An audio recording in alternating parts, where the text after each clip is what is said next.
I won't lie about a review. So if somebody comes to me and says, you've got to give me a 5-star review, my first response is, I'm not going to review your book.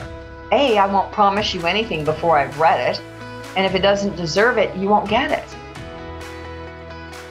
Welcome to Side Hustle Hero, the show that is laser focused to inspire you to take action to start or to scale your side hustle income streams. I'm your host, Joan Posivy, author of The Way Success Works. If you love to read, here's a way you can get paid to do it. When today's guest, Roxanne Burkey, isn't working her full-time job, chances are she's either writing or reading. She has a long list of writing credits to her name, including being the co-author of the 12-book Enigma Series. When a growing number of people began asking her to review their books, she decided to start charging. It's not a big moneymaker for her, but I wanted to share this idea with you because maybe doing book reviews is a nice fit for you. But if not, it's a great idea generator to get you thinking about how you can bring in a bit of income by doing something around one of your passions. So here is my conversation with the award-winning author, blogger, and trustworthy book reviewer, Roxanne Burkey. Well, welcome, Roxanne. Thank you very much, Joan. I'm excited to be here. What a fun podcast you have going on. I like this. Well, thank you. Well, I understand that authors pay you to write reviews of their book. And I've got so many questions about how that works. But first, what led you to start this side hustle? It initially started with the fact that I absolutely love to read.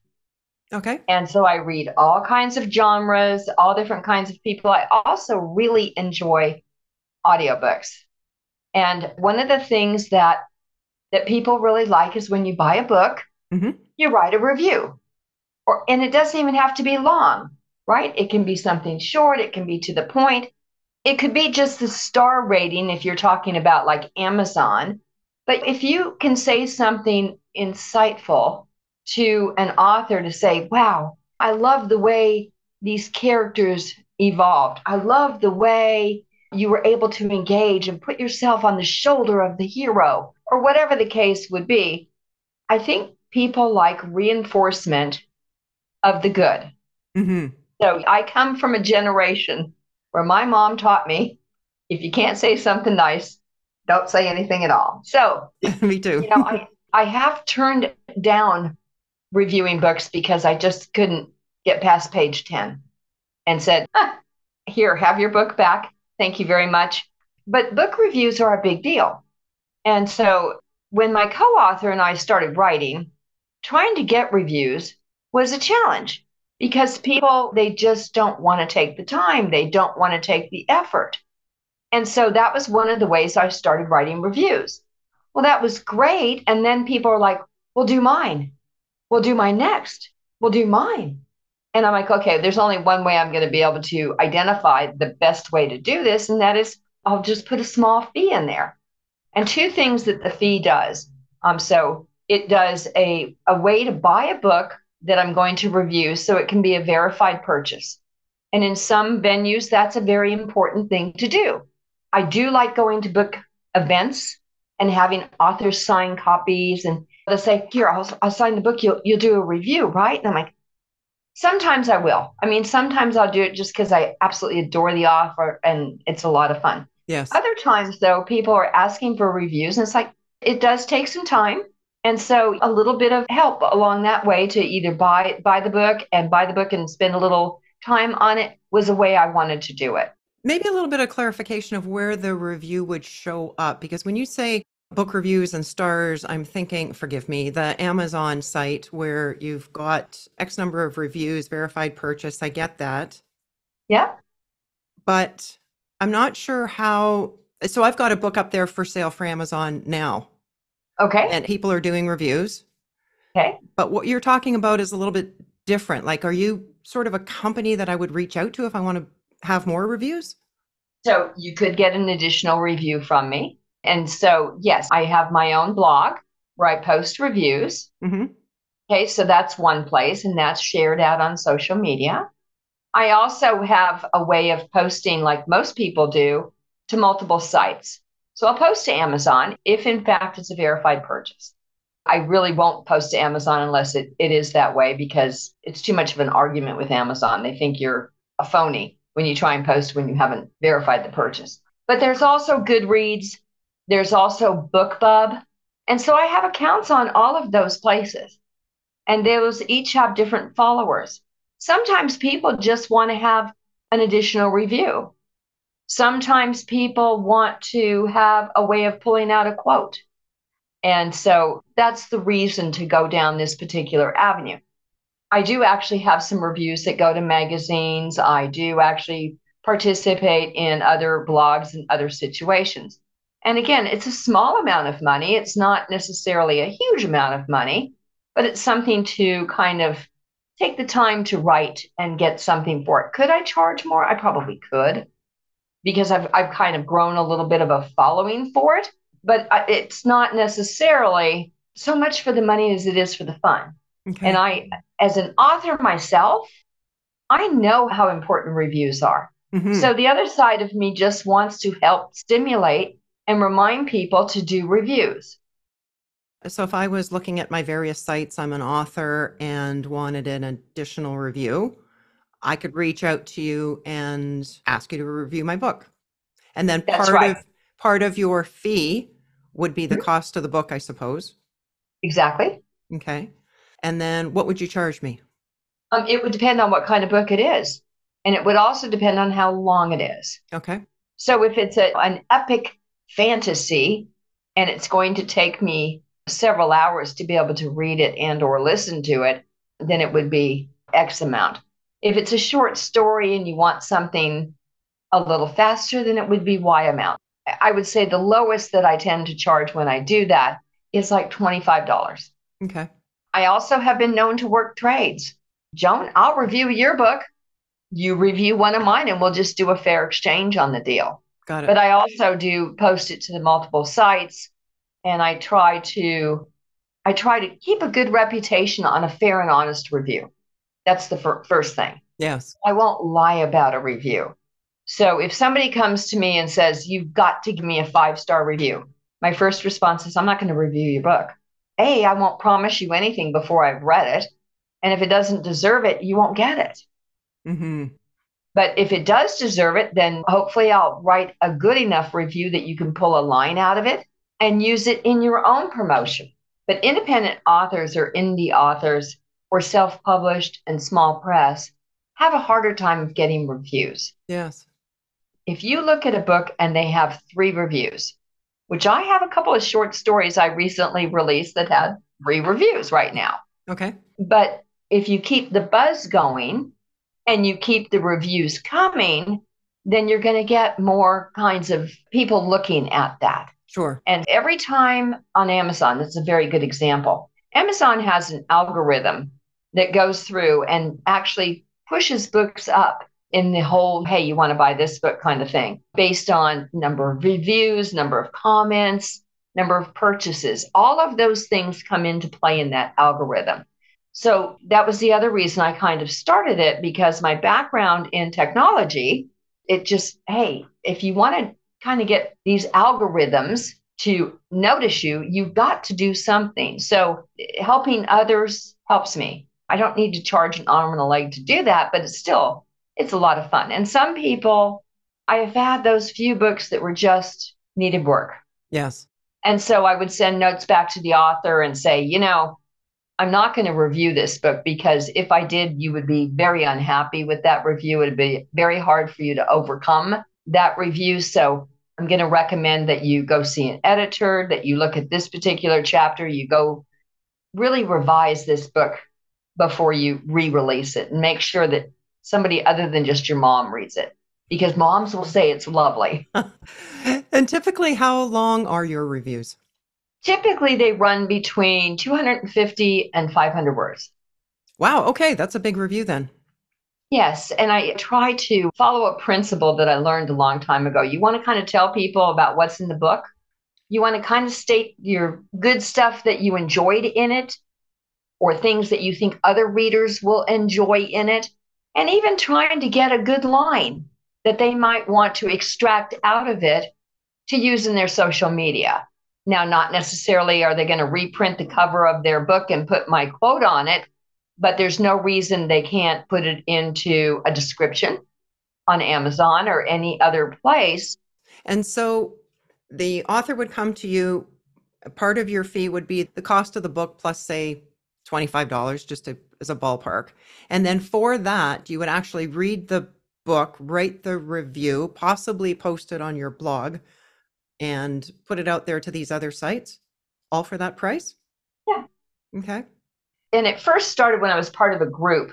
Somebody wanted reviews, and so I actually put up a formal thing. Here's the cost of the review, and here's this, and you get paid via Vimo or Zelle or whatever the current mode of cash transactions are. Mm-hmm. And then you decide how long it's going to take, because you're not going to turn a book over to me or any other reviewer and get a review back tomorrow. Right. It's just not going to. I've got probably right now 10 books up that I need to read and review. So it is something that I'm becoming a little bit more selective. Yes. On which ones I will do from that kind of an arrangement. Though I still do that. Series are my favorites to do because I am actually I'm a series fan. But would you have to read the entire series or just a book within that series? A book at a time. A book at a time. Yeah. Okay. And what do you sign your book reviews with? So if they're going onto my blog, it's Rox Burkey. Oh, okay. And what happens on my particular blog, Joan, because that you just made a really good point. When I'm using social media to share that out, then they're going to have it from my social media, which has all my branding on it and has my background on it. Got it. Then I post it out accordingly. Mm-hmm. Yeah. So for that, say $25, they're getting that larger review. So we're not talking like a sentence or two like, hey, love this book, but an actual real review that then, like you said, they can pull out sentences from it to use as quotes on the cover or inside or on their social media. That's great. So, I mean, how much are you currently earning in this side hustle?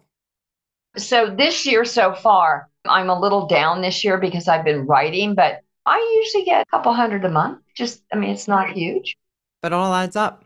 It does add up. And some people who love to read spend a lot of money buying books, whereas you're getting paid to read them, essentially. Right. Yeah. Right. And I also get alerted. A lot of people will alert me when they have a pre-order on. Sometimes it's free. Hey, well, grab the free book. Will you do it when you can? Will you do a review when you can? Maybe that's a little bit reduced because it will still show as a verified purchase per se. So, okay. And where are you finding clients? Actually, all the different book clubs I belong to and through my social media. Right, because people know you from your book series. They know me from my book series. They know me from going to different author events. Mm-hmm. I also send out emails. So because I'm part of the series, I actually have the series and that website with my co-author. And so we do a lot of different things on there. We do a newsletter or an email once a month. Okay. And in that email, we not only talk about our series, but I'll also feature one of the reviews that's on my blog that I did in the past month. So it drives people to go look at the rest of the reviews that are out there. I also do my own blog email that shows, hey, here's the top whatever books that there are. Yeah. Well, tell us about the series and what's the name of it? I'm so glad you asked. So the series is interesting. It is the Enigma Series. Mm-hmm. It is a 12-book series, and it has been out since, I think the first book was published in 2012. So it's been out for a while. We decided last year to end the series, and the reason we ended the series is there's 12 books in the series. I could not bring myself for us to deliver book 13. Okay. Couldn't do it. Because of the length of it or because of the superstition around it? Superstition. Okay. And so we decided that we would start a brand new series. Mm-hmm. And that brand new series is launching this year. That's exciting. It is exciting. And the first book in the series is actually on pre-order right now. Mm-hmm. And it's called Enigma Tracer. It's very, very different in that we're hoping it'll hit a little younger audience.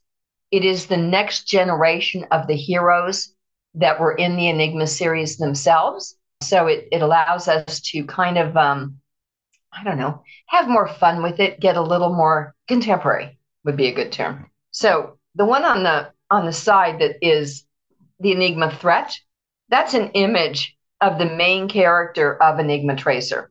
Her name is Gracie. She is very talented, very technical, very smart, multilingual, world traveler, and she has a twin brother. Okay. And the two of them are heading up the business going forward in the new series. And so they are just tough. They fight cybercrime. Mm. I'm a technologist by profession, so is my co-author. He works on security side, I work on the customer experience side. So we bring both of those things, those qualities into the stories. And she's a real tough, empowered lady. So Gracie and JJ, which is her brother's name, they are kind of the main heroes that are going through this particular new series. And the new series is called Enigma Heirs. Errors, as in mistakes? Heirs, as in the people who inherited. Ah, okay. So the first 12-book Enigma series, that was about technology and cybercrime? So all the books have a foundation of technology, Okay. some kind of a cyber threat that had to be solved. So everything from identity theft to ransomware to DNA manipulation to playing games and being gamers Mm-hmm. to managing to disrupt the entire commodities market to artificial intelligence to stealing the future. Just a few little relevant things that we Yes, I was see just every going to day. say, all very topical for sure. Well, what's your full-time work that pays the bills? So currently, my full time work is I'm actually a specialist for Zoom. I absolutely adore the company Nice. overall, and I'm having fun in my specific focus that I have with them. And then the writing I do like in the mornings and at night, and I'm busy. And then I Yes, read. right. So your full-time work is with Zoom, and then you've got, I guess, the main side hustle, which would be the book series and being a writer. That's one of them. And Hmm. then the personal side hustle of let's drive reviews and have fun reading other books because I do. Yes. I read a lot of books. I guess it was in 21, I think I read over 150 books.